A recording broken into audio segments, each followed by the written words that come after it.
हमार विचार बा कि है दादा बाबा लोग बैठल हैं,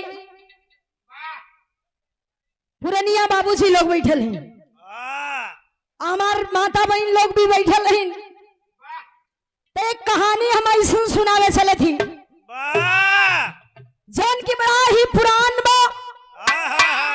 शायद जितना है दादा बाबा लोग बैठल हुन इनमें से कुछ लोग ही कहानी के जानत भी हुई हैं।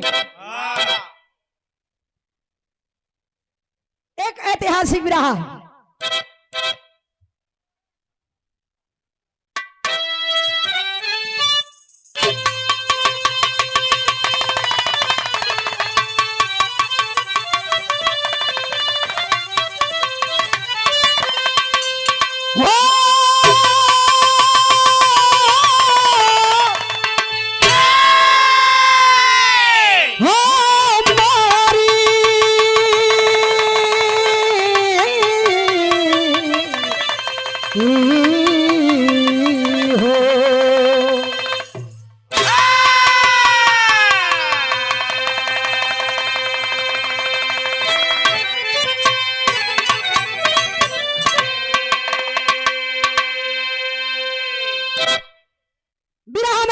समय के बतावल गई जिस समय कहने के लिए कहे जाने वाले राजा हरिश्चंद्र जी बतावल जाला समय बड़ा बलवान होला। समय के आगे किसी का छलता नहीं है।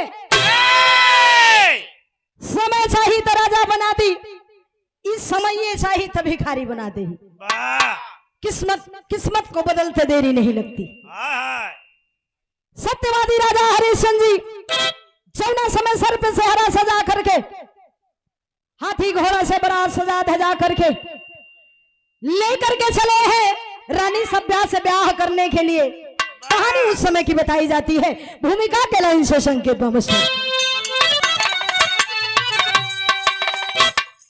तो स्वर्ग सी सज गई थी अयोध्यापुरी, कुंज रमणीय महलों का श्रृंगार था। गा रही कोकिला रंग बिरंगी चमन, मस्त मधुकर बहारों का अंबार था। सज सहनाइयों की झुमे नर्तकी, मन मुदित नाचने गीत गाने लगी। वेद विधि ब्याह राजा हरिश्चंद्र की, सज अयोध्या से बारात जाने लगी।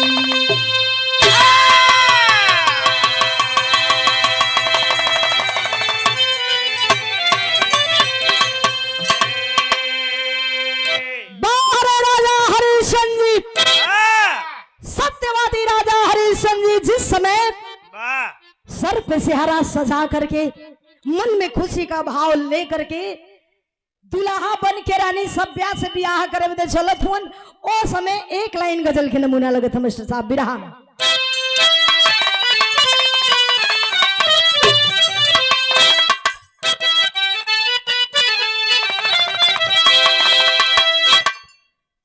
तो तेरे दरबार का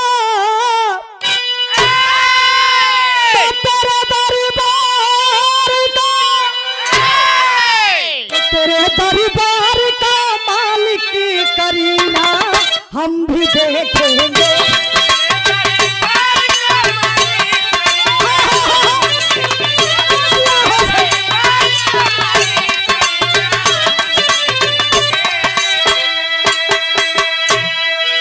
तो तेरे दरबार का मालिक करीना हम भी देखेंगे। अरे करीना हम भी देखेंगे। अगर मरी जी हुई मालिक तो मदीना हम भी देखेंगे।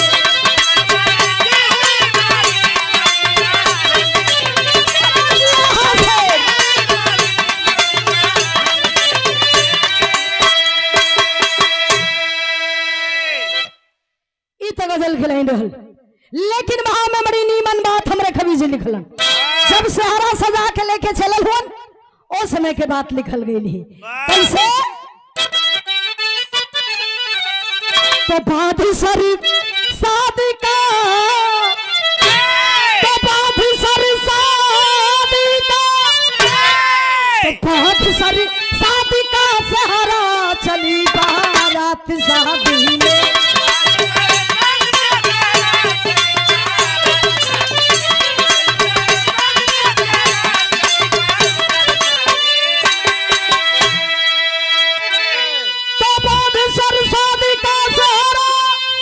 चली बारात शादी में अरे चली बारात शादी में सजावटी सजावटी हाथी घोड़ों की रे बड़ी शादी में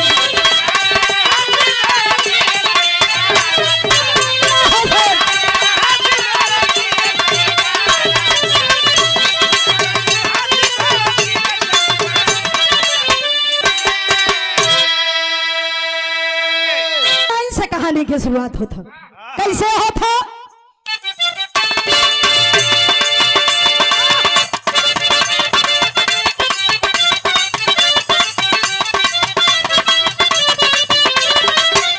गर्मी का महीना बा गर्मी का महीना धूप तेज दोपहरिया का बेला राजा हरिश्चंद्र दुल्हा बन गई बराती चल दिल जौना समय बराती चलल हो उस समय का भाव दिहल गई कैसे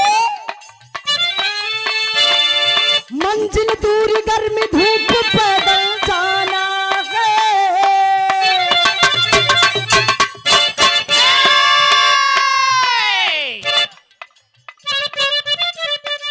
ये देखिए बड़ा ही समय बारात चलल उस समय के भाव दिहल गई मंजिल दूर गर्मी धूप पैदल जाना है मिली एक बाग वही दोपहरी बिताना है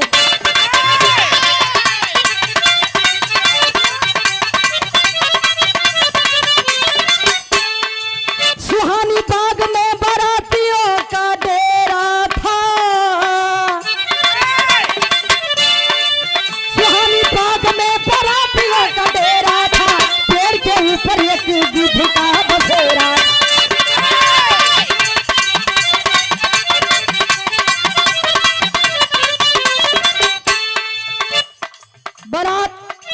धीरे धीरे एक बगीचा में पहुंचल जौना बगीचा में बरतिया पहुंचल सत्यवादी राजा हरिश्चंद्र जी आदेश दिए कि जितने बराती हैं आए कायास्थ उनकर जो मित्र हुए बचपन के मित्र कायास्थ से कहलन आए कायास्थ सभी बरातियों को आदेश दे दो कि यही बड़ा खूबसूरत बगीचा है यही बगीचा में सब लोग विश्राम कर ले दोपहरिया बीत जाएगा जब जूड़ होई साज होई तो यहाँ से बारात लेके रानी सभ्या के दरवाजे पर हम लोग चलेंगे बारात रुक गई वही बगीचा में सब लोग जे जहां पड़ल थे तहां पड़ल सब लोग विश्राम करने लगे और जब पुरवैया हवा झोंकलस तो सब सूत गई सभी बाराती गहरी निद्रा में हो गए जब गहरी नींद में हो गई ले बाबू जौना पेड़वा के नीचवा राजा हरिश्चंद्र जी बैठल हुए वही पेड़वा के ऊपर एक गिद्ध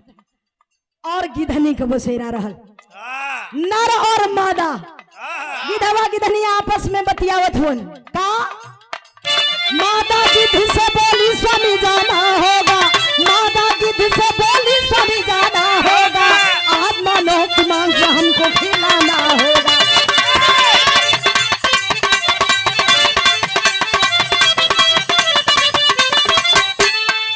गिद्ध बोला है रानी खोज कर हम लाएंगे गिद्ध बोला है रानी खोज कर हम लाएंगे अयोध्या के राजा की मांग से हम खिलाएंगे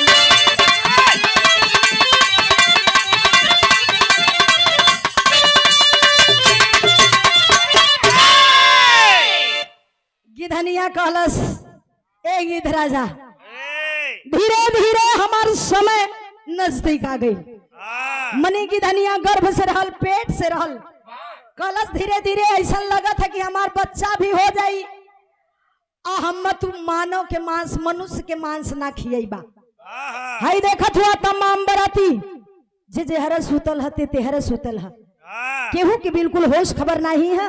तो यही में से कोनो बराती के मार के लेके उता ओकर मसीहा खिया देता तो हम तर जैती।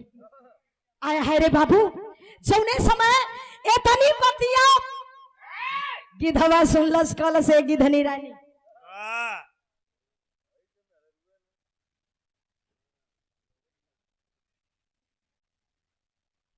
बदावत हो कल सुना जैसे इतना दिन ले इंतजार कैलू दोपहरिया बीत जाएगा साँझ हो जाएगा तो के ऐसन वैसन मनुष्य के मांस ना खियाई।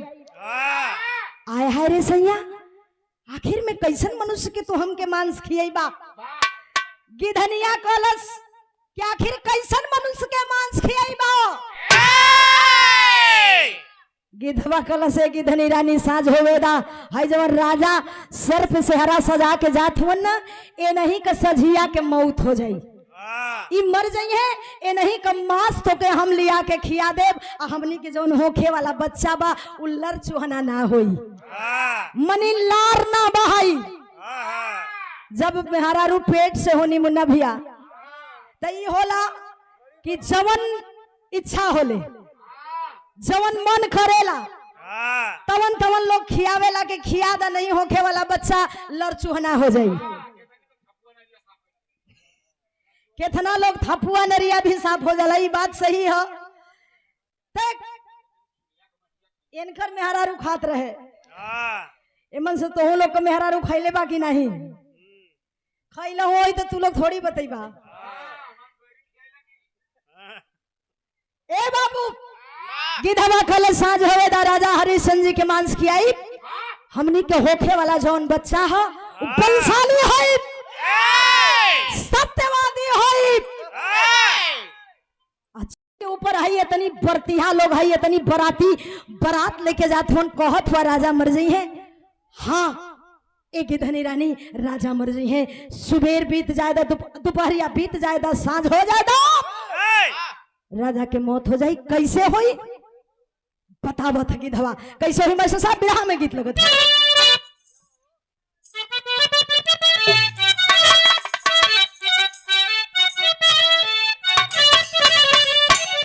बाबा बाबा बड़ी पुरान गीत बिरहा में लगल।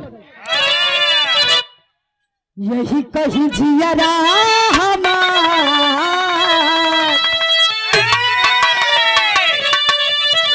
बढ़ जा ना बढ़वा बढ़ जा।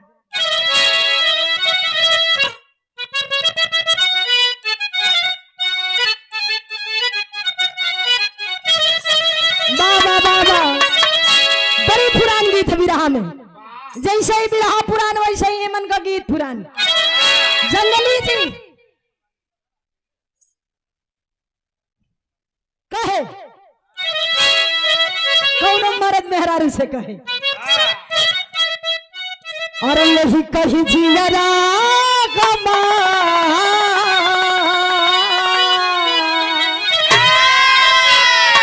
यही कही जियरा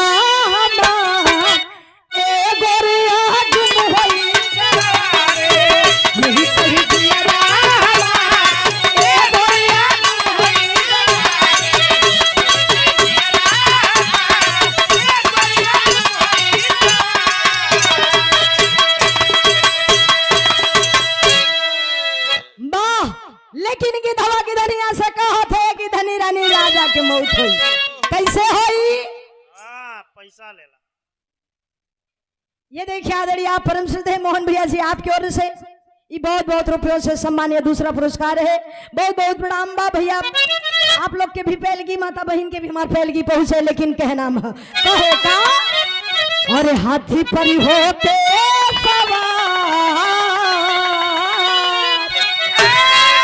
हाथी पर होते सवार की राजा द्वार पूजा पे गई है राजा द्वार पूजा पे गई है।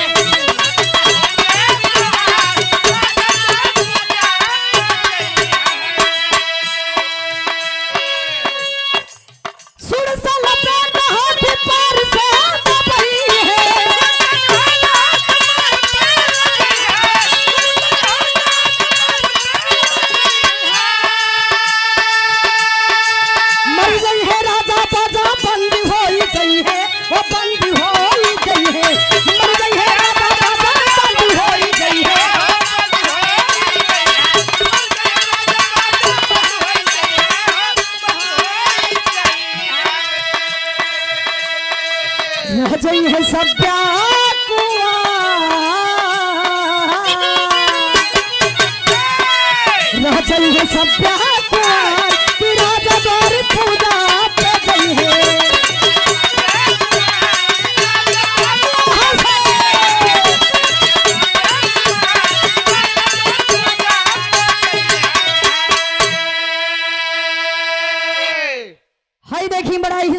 पुरस्कार हमारे प्रधान जी सुरेश राजभर प्रधान जी गिधवा कल से गिधनी रानी जौना समय राजा हरिश्चंद्र जी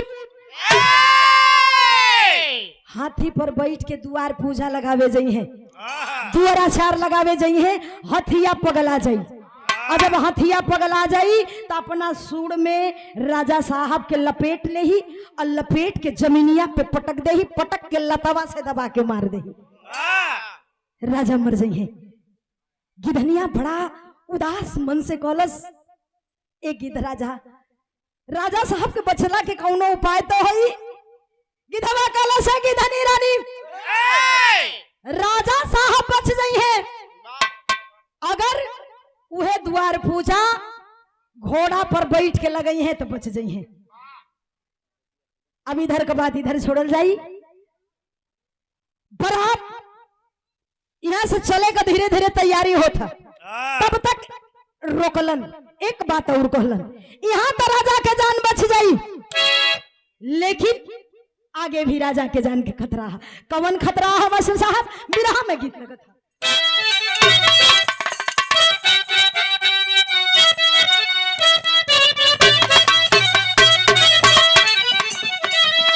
अरे पियरा अब हई सैया कौनो दुल्हन को है दुल्हा मिलल बालल मंगवा देखै के सपनवा नहना दी पियरा मिलल बालल मंगवा।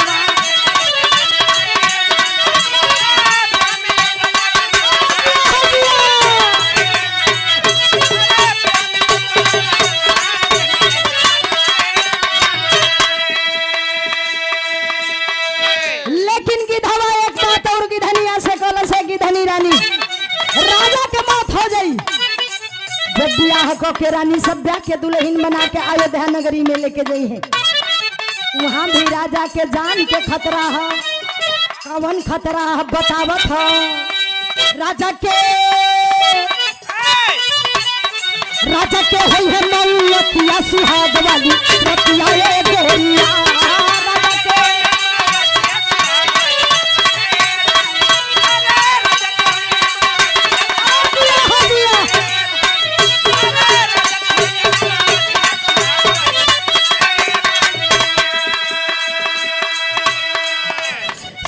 चढ़ा पिता दिमाग विषधारिया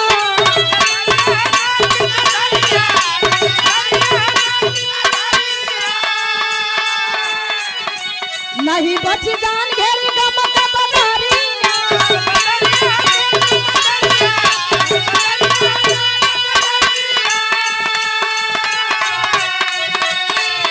नहीं लगी हाँ नहीं लगी तो ही कमतिया सुहाग वाली रतिया ए गोरिया।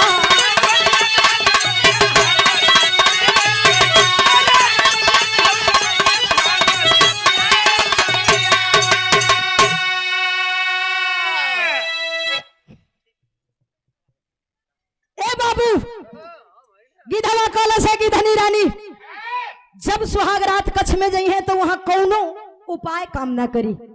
गिधनिया बड़ा आवाक मन से कहलस, उदास मन से कहलस, ए गिद्ध राजा सुहाग रात में राजा मारल जी है। अरे ये तो बड़ा दुखद बात है। कोनो उपाय तो होई बचला के, जैसे वहां कोनो उपाय बतौला वैसे ही वहां तो कोनो न कोनो उपाय होई। गिद्धवा कलश है गिधनी रानी वहां भी राजा के जान बच सकेला। हाय हमनी जवन दोनों जनी बात करे थी आपस में दोनों फरानी ई बतिया जवन हो बगला में उनकर मित्र बैठल हुन, कायास्त बैठल हुन, पेड़े के नीचे जवन राजा हरिश्चंद्र जी के बगला में बैठल हुन, उनकर बचपन को दोस्त हुन, मित्र हुन। अगर वो चाह दी है तो राजा के जान बच जाई। आखिर में कैसे? गिद्धवा कहलस, एक गिधनी रानी जानत हो वो जवन कायास्त बैठल हुन उनके वरदान में कि वो हर पशु पक्षी के बात के सुन सकलन और समझ भी सकलन। तो हमने जवन दोनों आपस में बतियावत ही, अपने भाषा में बतियावत है, ये बतिया वो समझत हुन। अगर वो चाहेंगे तो अपनी जान को दांव पर लगा करके राजा साहब के जान को बचा सकते हैं। कायास्त जी सारी बतिया गिधवा और गिधनिया को सुनत हुन। अब यहाँ का बात यहरे छोड़ दिया जाई। बगीचा में से बारात रानी सभ्या के दरवाजे पर चलल बा। जौने समय चलल बा मास्टर बिरहा में विदेशिया का भाव लगत है।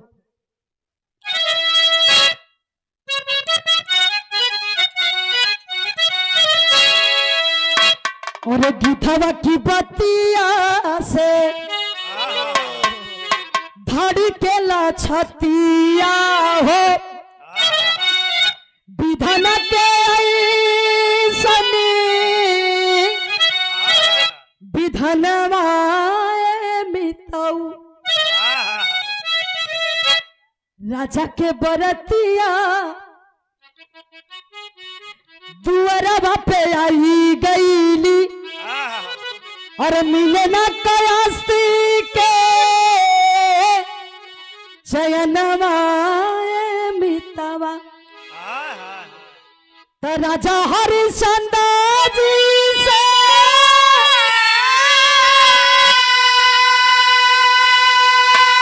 और कैला रजिया हो घोड़ा से करावा परी छनवाए मितऊ। आया है रे बाबू। बारात रानी सभ्या के दरवाजे पर पहुंच गई। जितना बराती हुन सब लोग मगन हुन, मस्त हुन, नाचत हुन, गावत हुन, बैंड बाजा बजत हो। अब भैया तनी से इधर शांति आप लोग बनाइए। आदेश आया द्वार पूजा लगा दिया जाए। ब्याहे का बेला बीतल जात हो। राजा हरिश्चंद्र जी द्वार पूजा लगाओ बदे चौना समय चलल हुन। हाथी की ओर बढ़ल हुन। कायास्त जी देखत हुन कि राजा साहब हाथी की ओर जात हुन। पीछे पीछे भागल भागल पहुंच गईलन। पहुंच के कहलन कि ये राजा साहब तू हमारे बचपन का मित्र हुआ। अब तक हम आपसे कुछ मंगली नहीं, लेकिन आज हम कुछ मांगल चाहती। राजा हरिश्चंद्र जी हंसे लगलन मन ही मन में। कहत हुन कि बचपन से अब तक तो कुछ ना मंगलस जवानी तक, लेकिन है ब्याहे के दिन आज इनके कौन ऐसा चीज घट गई जवानी हमसे मांगल चाहत हूं। कलन है कायास्त, बोलो क्या चाहिए तुमको? कायास्त कलन है राजा साहब हीरा जवाहरात हाथी घोड़ा महल अटारी ना चाहिए। तब तो है चाहिए का? कलन कि हमके बस इतना चाहिए कि हई हाथिया शोभा ना देता। हाथी पर आप मत बैठा। अगर बैठे के हो तो आप घोड़ा पर बैठ के द्वार पूजा लगा दीजिए, लेकिन हाथी पर मत बैठिए। राजा हरिश्चंद्र जी खखा के हंस पड़लन। हंस के हाथी के सवारी छोड़ देलन और घोड़ा पर बैठ गईलन। जौना समय घोड़वा पर बैठ गईलन करेजा गदगद हो गल। कहलन की बड़ा नीक लागत हुआ ए राजा साहब। अब वो शुभ घड़ी आई जवन की सबके जिंदगी में आवेला। जंगली भैया के भी जीवन में आयल हुई, मुन्ना भैया के भी आयल हुई, लक्ष्मण भैया, लक्ष्मीना देवी कुछ पल के लिए मान लीजिए आपके भी जिंदगी में आया होगा। मनी लोग जेकर बियाह भलवा मोखर बात करत ही। सिंदूरदान का बियाह का बेला बीतल जात हो।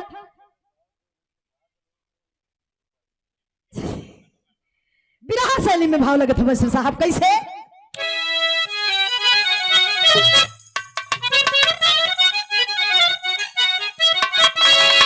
और नजर से बरसे स्वाति की घटा, और नजर से बरसे स्वाति की,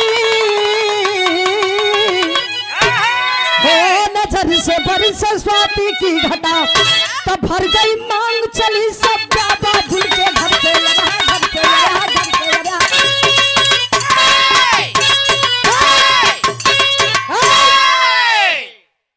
नजर से बरसे स्वाति की घटा, भर गई मांग चली सभ्या बाबुल के घर से, नजर से बरसे स्वाति की घटा।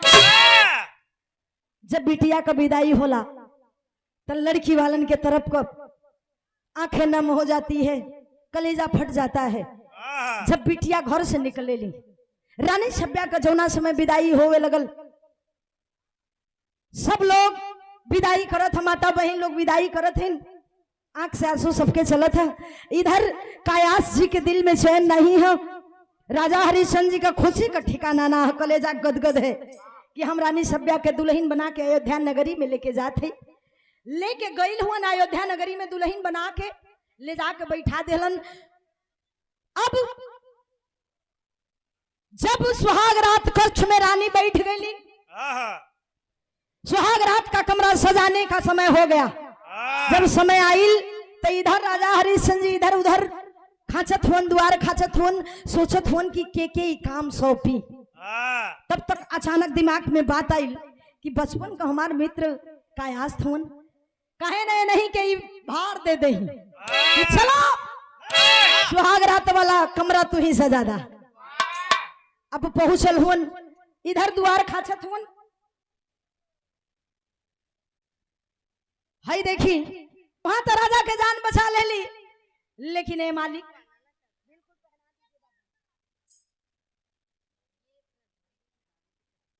कायास तो बेचैन हुन, वहां तो राजा के जान बचा ले लिए भगवान, लेकिन हाई सुहाग रात वाले कमरा में ये देखिए आदरणीय द्वार खाचत हुन, मनवा में सोचत हुन वहां तो राजा के जान बचा ले ली। हमके लगा था कि राजा के जान है ही सुहाग रात वाले कमरा में ना बचा पाई।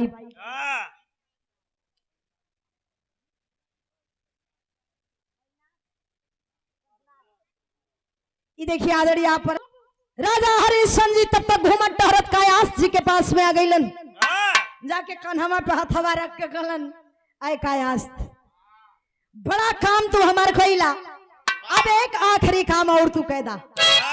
कायास कहलन, ए राजा साहब तोहरी बदे तो हमार जान कुर्बान है, कौन ऐसा काम है जो हम ना कर सकीला बताई। कहलन कुछ करे के ना बा, ये सुहाग रात वाला जवन कमरा बा घर बा, ये रूम के तू सजा दा और तो के कुछ करे के ना बा। सुहाग रात वाला कमरा सजावे बदे राजा कायास जी चलल हुन। कैसे चलन मास्टर साहब, बिरहा में गीत लगत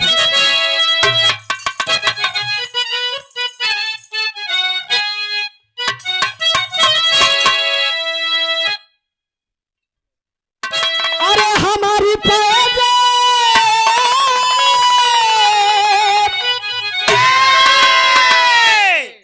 कौनो नई नवेली दुल्हन अपना दुल्हा राजे से कहे,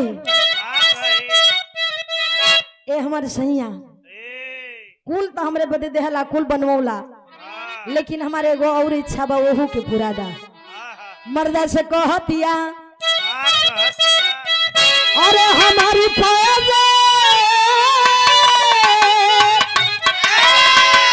हमारी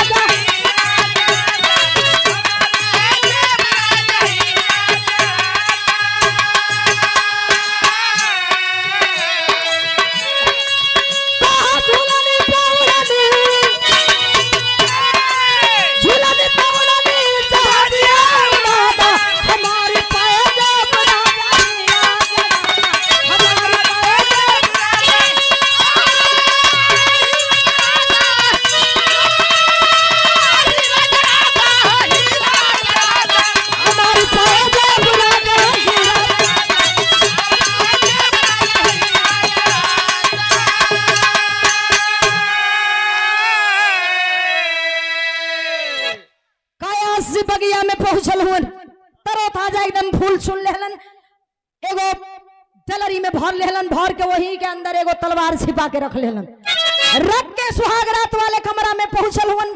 जौना समय सुहाग रात वाले कमरा में पहुंचलन, सुहाग रात का कमरा अच्छी तरह से सजाए हैं। सजौला के बाद में उनमें से निकलन नहीं, पलंगिया पर चदरा फहरा के जमीन तक बिछा देहलन, वही पलंग के नीचे छुप गईलन। और जब छुप गईलन तो धीरे धीरे दोपहरिया बीत गई, सांझ भइल बा। राजा हरिश्चंद्र जी के कमरा में जाए का बेला भइल बा। और जब जाए का बेला भइल बा तो समय होत का हो, और कमर कस के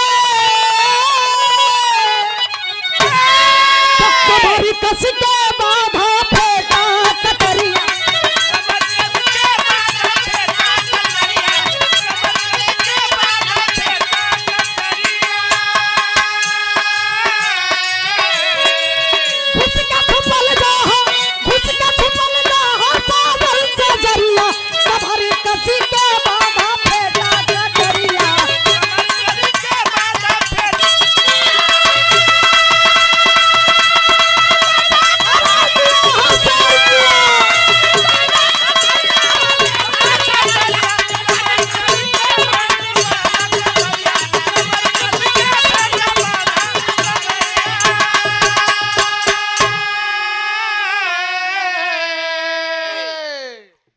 समझन राजा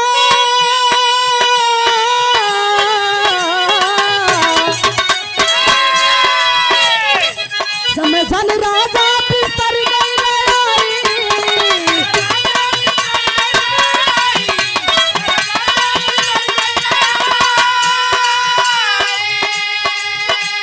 सब तू लगी मिया हो सब तू लगी मिया हो सब तू लगी मिया घोघटवा उठाई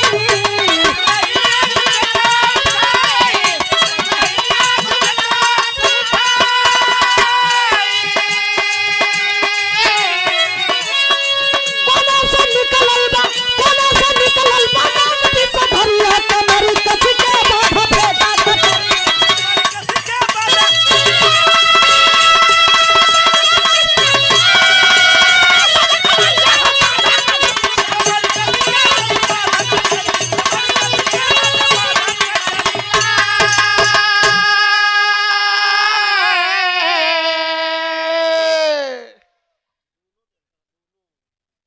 ए भैया सुहाग रात वाले कमरा में पहुंचलन राजा साहब रानी के सामने आमने सामने बैठ गईलन पलंग पे दोनों प्राणी आपस में दिल का बात बतियावत हुआ बतियावत बतियावत काफी रात हो गई समय बीत गया और घटना से बिल्कुल अनजान राजा रानी गहरी नींद में सूत गईलन आज जब सूत गईलन इधर कायास्त के नींद नहीं आवत था पलंगिया के नीचवा इधर उधर चारों तरफ निगाह घुमा के देखत हुन कहीं न कहीं से वह बिस्तर सर पाएगा और अगर मैं सो गया तो राजा साहब के काट ले राजा साहब मर जाई है आय हाय रे बाबू नींद नहीं लगा था तब तक जब घड़ी 12 बजौले बा जब घड़ी 12 बजौलत तो उसी घर में से एक फुफकार सुनाई देती है जोर जोर से फुफकार सुनाई देवे लगल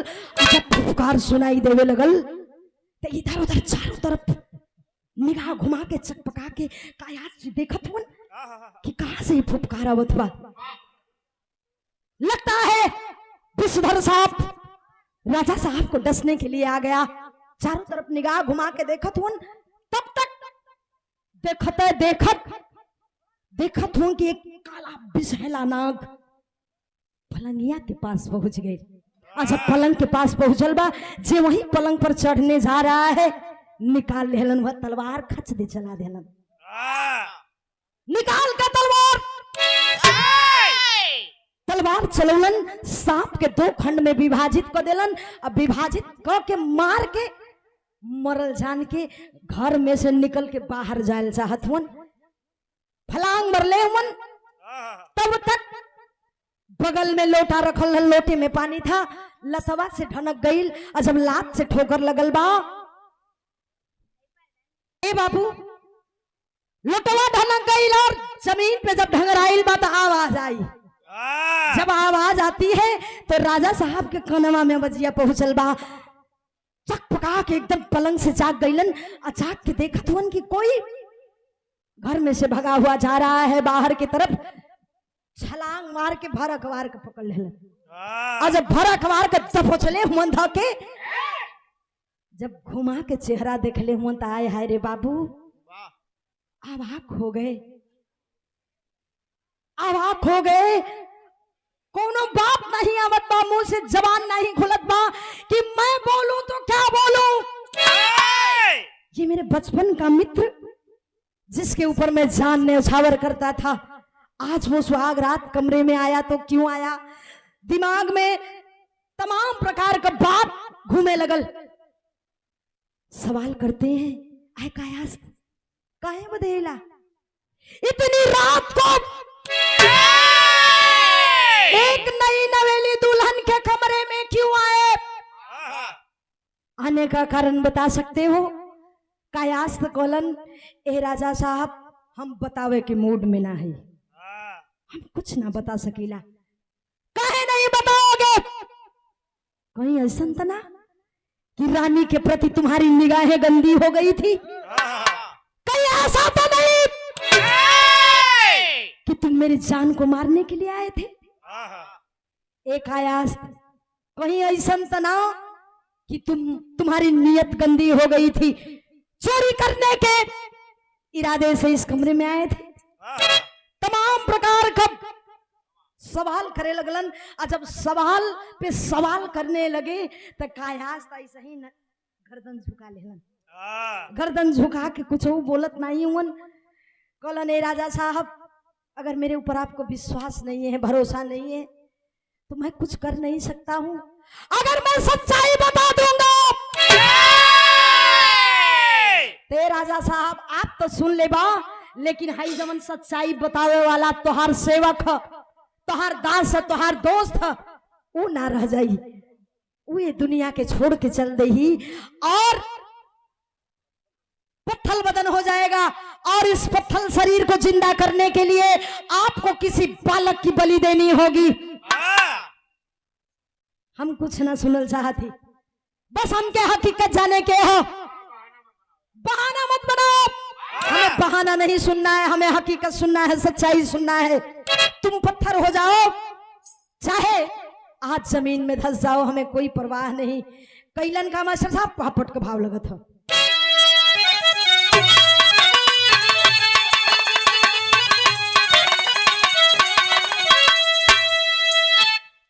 राजा साहब लाल सुनो, सच्चाई जानल चाहत हुआ ना तो सच्चाई तो हम बता दे, लेकिन ये हमार शरीर सर से लेके पांव तक पत्थर हो जाई।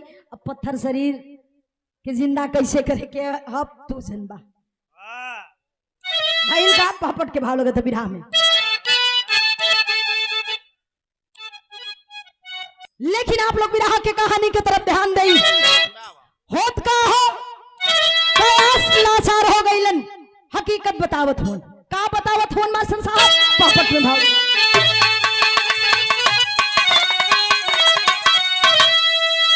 और दुनिया में बा 2 दिन का मेहमानी राजा रानी से, दुनिया में बा 2 दिन का मेहमानी राजा रानी से। अब धराज की कहने लगे कहानी राजा रानी से।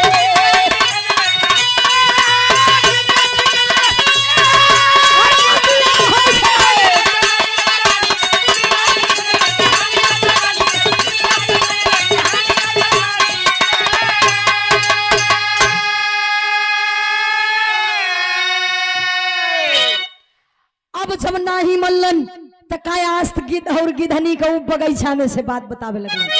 बतावत होन का बतौलन? अरे बदल सवारी हाथी के घोड़ा से होई परिछनवा हो, और सुहाग वाली रात में जाई राजा जी का जनवा हो। पलंग के नीचे सुतली है मदानी राजा रानी से, तया पे बदे भाले जाई जिंदगानी राजा रानी से। कलन राजा साहब धीरे धीरे सारी सच्चाई को बता ले गए। धीरे धीरे अब सर से पांव से शरीर पत्थर होवे लगल। कहलन राजा अगर तो के हम हाथी से उतार के घोड़ा पर बैठा के दुआरा चार ना लगाई तो वही जुग तुम मर जईता। वो हाथी पागल हो जात। अब पगला के तो के अपना सुर में लपेट के जमीन पे पटक के तोहार प्राण ले लेते। और ए राजा साहब अगर सुहाग रात कमरे में हमें आप न भेजते कमरा सजाने के लिए तो ये राजा साहब हमके मौका ना मिला तो आपका जान बचाओ बदे आप वही मर जाता। एक विषैला सांप आपको काट लेता, आप मर जाते। अगर विश्वास ना हो, भरोसा ना हो तो जाके देख ला, वही पलंग के नीचे मरा हुआ सांप पड़ा होगा। सच्चाई तो बता लेलन। लेकिन सर से लेके पांव तक बदन पत्थर में तब्दील हो गई। अच्छा, पत्थर में तब्दील हो गई तो दिमाग काम नहीं करत है। राजा साहब के आंख से आंसू चले लगल, आंसू चले लगल। पकड़ के तूने पहिया के हिलावत हुन। एक आयास, आगे तो बोल, क्या कहना चाहता है आगे तो बता, क्यों नहीं बोल रहा है? धीरे धीरे देखत हुन की बदन पत्थर हो गई बा, बात नहीं आवत बा। अब आंख में आंसू ले करके राजा साहब रोवत हुन। अब हिलावत हुन, डुलावत हुन, बुलावत हुन, आवाज नहीं आवत बा, हिलत नहीं है, पत्थर हो गईलन। रोवत हुन कैसे? आल्हा के भाव दिहल गई बिरहा में। आवा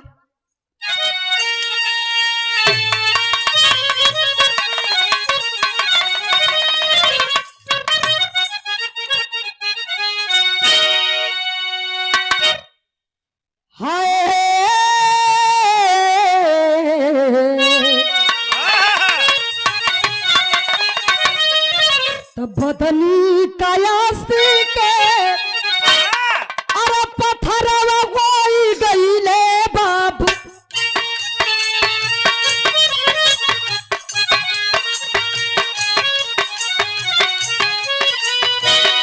भेटार सनो राजा भाकेला कवा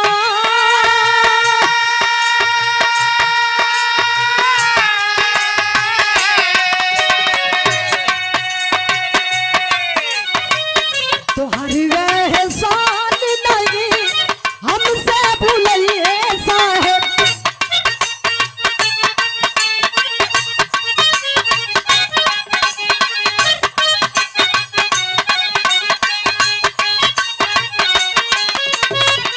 दोस्ती के पीछे कैला जिंदगी बेकार।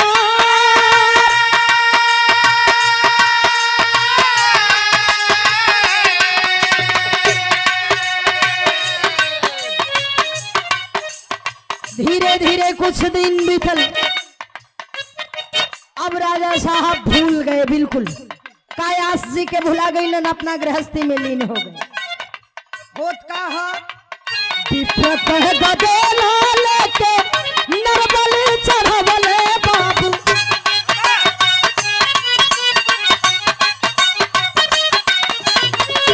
पत्थरों से जिंदा भइले दोस्त दिलदार।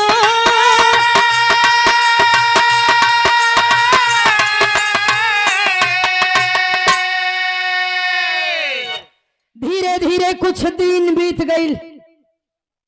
एक बच्चा भी हो गल राजा और रानी से, जौना लड़का के नाम लोग बड़ा प्यार से रोहित रख देलन। दोनों पति पत्नी अपना गृहस्थी में लीन, बच्चे में लीन, कायास्थ के भुला गईलन। एक दिन रानी साहिबा वही पत्थर के मूर्त के सामने से गुजरत हिन। देखत हिन कि पत्थर के मूर्त वैसे ही पड़ल बा। राजा साहब के पास में जाती हैं, जाकर के बहुत बड़ा ताना मरली। आ राजा साहब,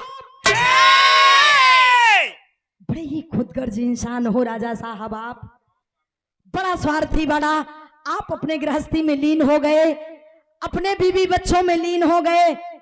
कबू ये सोचला कि हो कायास्थ कभी परिवार होई, कायास्थ के भी परिवार वाले खोजत हुई हैं। कभी सोचे आप? जौना समय तनी बात सुन ले हुन, बतिया कलेजा में तीर के जैसन लगल बा। जौना समय बात लगल बा, अब राजा साहब एक बालक के खोज में निकल पड़लन। वो बात याद आती है कायास्थ की कि एक बालक की बलि देने से ही हमार पत्थर शरीर में जान आई। अब चल देहलन एक बालक के खोज में, निकलल होन बालक के खोज में। खोजत खोजत एक ब्राह्मण का लड़का हाथ में लगल बा। वही ब्राह्मण के लड़का के चुरा के लेके अलन। अब चोरी का लिया के वही पत्थर के मूरत के सामने वो बचवा का बलि देहले हुवन। जब बचवा के बलि देहलन तो वही बचवा के बलि देहला के बाद वो खून से पूरे पत्थर के नहवले हुवन। जब खून से नहवावल गईल तो कायास अपने असली तन को पाया है। जब अपने असली तन के पौले हुवन कायास, राजा साहब के खुशी का कोनो ठिकाना ना है। भरकवारी को धके भेटत हुवन, लेकिन 12 समय का चक्र होता क्या है, अब ब्रह्म दोष लग गई। धीरे धीरे कुछ दिन बीतल, राजा साहब भुला गईलन, कायास अपनी दुनिया में लीन हो गए। लेकिन सत्यवादी राजा हरिश्चंद्र जी को ब्रह्म दोष लग गया। और जब ब्रह्म दोष लगल तब भयल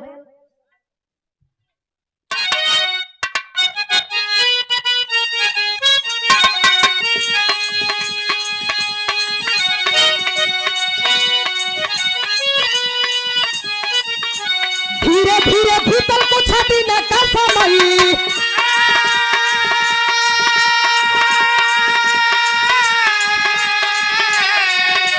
रोहित जन्म भैली गोद गुलजा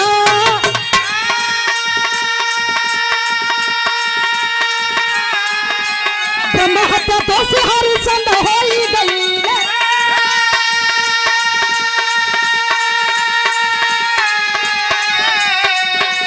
गुरु विश्वामित्र भैया विद्या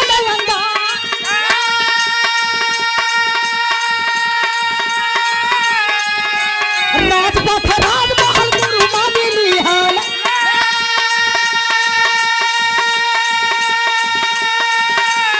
काशी नगरिया लाई पूरा परिवार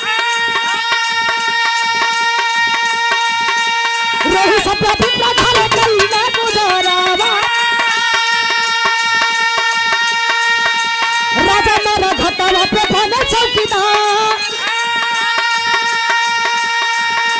भूला तोला पे कहानी की सधारिया मर गई ना रोहित न चला हाहाकार।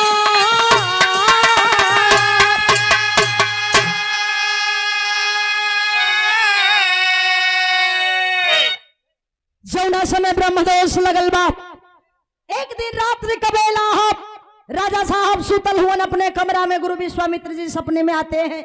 आके सपनवा में राजपाट हाथी घोड़ा घर द्वार सब चीज मांग लेलन। और सत्यवादी राजा हरिश्चंद्र जी सब चीज दान दे देलन। और सपना टूटल, दुआरी पर बैठल हुवन। तब तक गुरु विश्वामित्र जी घूमत टहरत आ गईलन दरवाजे पर। कहलन ए राजा यहाँ क्या है? कहलन ये मेरा घर है, मेरी बीबी है, मेरा बच्चा है। कहलन न घर है, न बीबी है, न बच्चा है। रात के सपना के याद करो, तू अपन सब कुछ दान कर देले हुआ। आया है रे बाबू, जौना समय रतिया के सपना के याद करत हुन, देखलन कि मैं सब चीज दान कर दिया हूं, मेरे पास कुछ भी नहीं है। अब राजा साहब एक डोम के हाथे बिका गईलन। वो डोम का नाम बतावल गई कल्लू डोम। कल्लू डोम के हाथे बिका गईलन। काशी में मणिकर्णिका घाट पे लाश जलाने का काम करने लगे। और रानी साहिबा एक पंडित के हाथे, ब्राह्मण के हाथ में बिक गईलिन। वो ब्राह्मण के घर में जाके चौका बर्तन माजे का काम करथिन। बगिया में रोज सुबह वो जो छोट मुन्ना बा बचवा रोहित फूल तोड़े खातिर जात बा, वही पंडित के खातिर, ब्राह्मण के खातिर। लेकिन समय खराब हुआ। एक दिन भइल का भाई बाबू, बिरहा के आखिरी भाव में लिखल गई।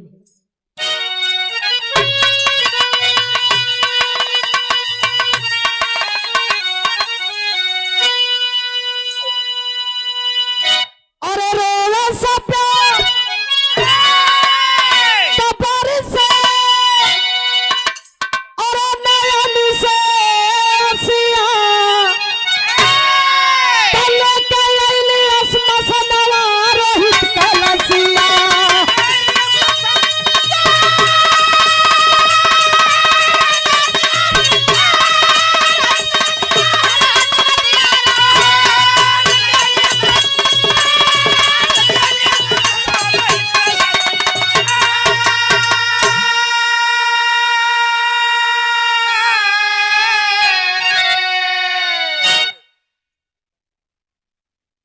लेकिन कहना है विरह के आखिरी भाव में क्या? अरे सत्यवादी राजा आज, सत्यवादी राजा आज समय का चक्र ऐसा घुमा, हुआ क्या? अरे सत्यवादी राजा आज बने चौकीदार हो, अरे कर्जा चुका के करे अंतिम संस्कार।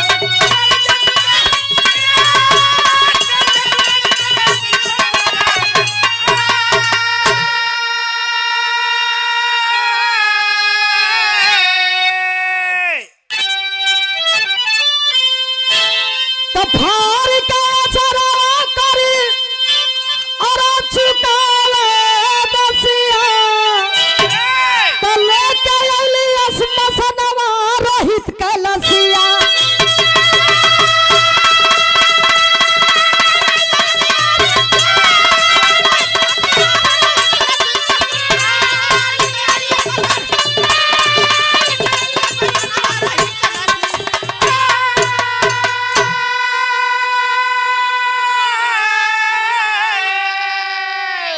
रोहित मुन्ना के पैरवा में सांप डस लेलस, फूल चुने बदे बगिया में गई हुन। आय हाय रे बाबू, जब विषधर सांप डस लेता है, माँ को खबर लगी है।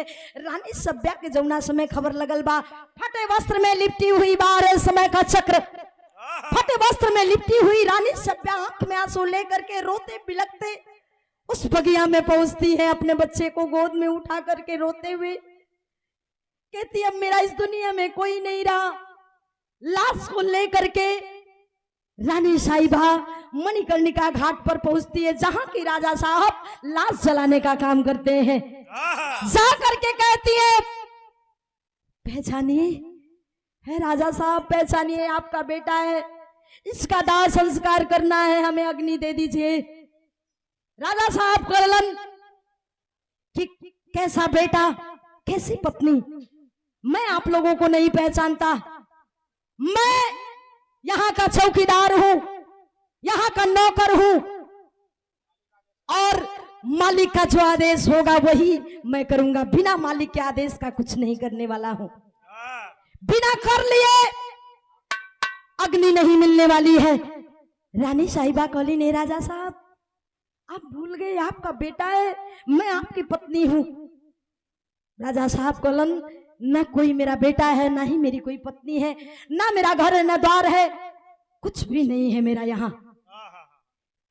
कलन कि कर चुकाइए तब आपको अग्नि दी जाएगी। रानी साहिबा कहली ने राजा साहब हमारे पास कर चुका हो बदे कुछ नहीं बा। पकड़ लेती है साड़ी का आंचल, आंचल फाड़ करके कर चुकाने के लिए चली है। जब कर चुकाने के लिए चली है, इंद्रासन डोल गया। जब इंद्रासन डोला है बाबू, स्वर्ग से विमान उतरल बा, भइल कहा अरे डगमग इंद्रासन उतरल स्वर्ग से विमानवा, और तीनों प्राणी धइला सीधे स्वर्ग में ठिकाना।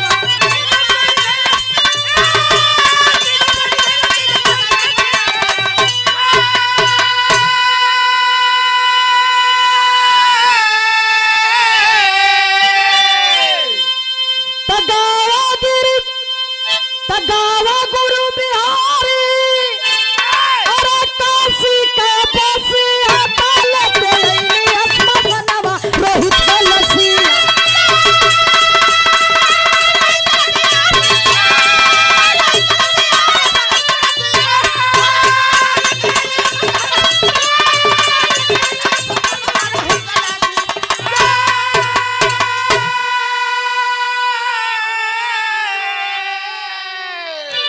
हमार विरह की कहानी यही समाप्त भइल। इस कहानी से यही सीख मिलती है कि समय को बदलते देरी नहीं